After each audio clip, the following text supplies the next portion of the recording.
Abbott آباد، ڈیڑہ غازی خان، کوئٹہ، سرگودا، ہنگو، کرم، اسکردو اور اس طرح کے 24 پاکستانی اضلاع کے شہریوں کو یونائٹڈ عرب امارات کے ویزا جاری کرنے پر پابندی عائد کرتی ہے۔ خبر یہ ہے کہ مزید 6 پاکستانی اضلاع کو بھی اس پابندی کے زمرے میں شامل کر دیا گیا ہے۔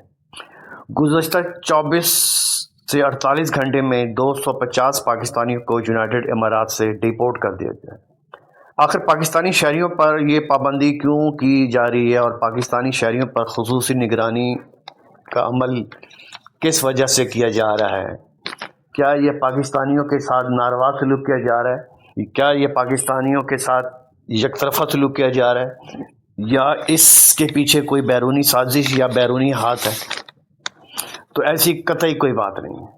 پاکستانیوں کو جب غیر ملک میں روزی اور پانی کمانے جاتے ہیں تو ان کو اپنا رویہ بھی بدلنا پڑے گا، اپنی عادت بدلنی پڑے گی۔ جب تک آپ اپنی عادت نہیں بدلیں گے، دنیا کے ماحول میں اپنے آپ کو نہیں لے کر چلیں گے، ایک معزز اور باعزت شہری بن کر نہیں رہیں گے، آپ کو کوئی بھی ملک قبول نہیں کرے گا۔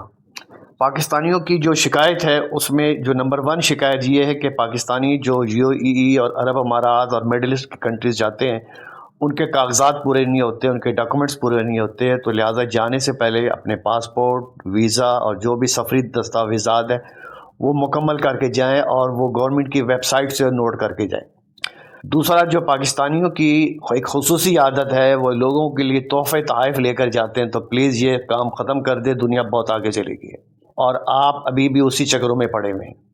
لہٰذا کسی کی کوئی ٹافی، مٹھائی، دوائیاں، کسی کی بھائی جان کوئی چیز مت لے کے جائیں، آپ اپنی روزی کمانے جا رہے ہیں اور لوگوں کے چکروں میں آپ کی اپنی روزی بھی جاتی ہے۔ کسی کا کوئی چیز نہ لے کے جائیں، رستے میں کسی کا کوئی سامان نہ لے کے جائیں، سوشل میڈیا پر مذہبی بحث میں مت پڑھیں، فرقہ واریت میں مت پڑھیں، نماز جیسی پڑھنی ہے اپنی پڑھیں، اپنے مذہب کو اپنے تک رکھیں، ورنہ آپ کے لیے آہستہ آہستہ پاکستانیوں کے لیے باہر جانے پر پابندی لگ رہی ہے۔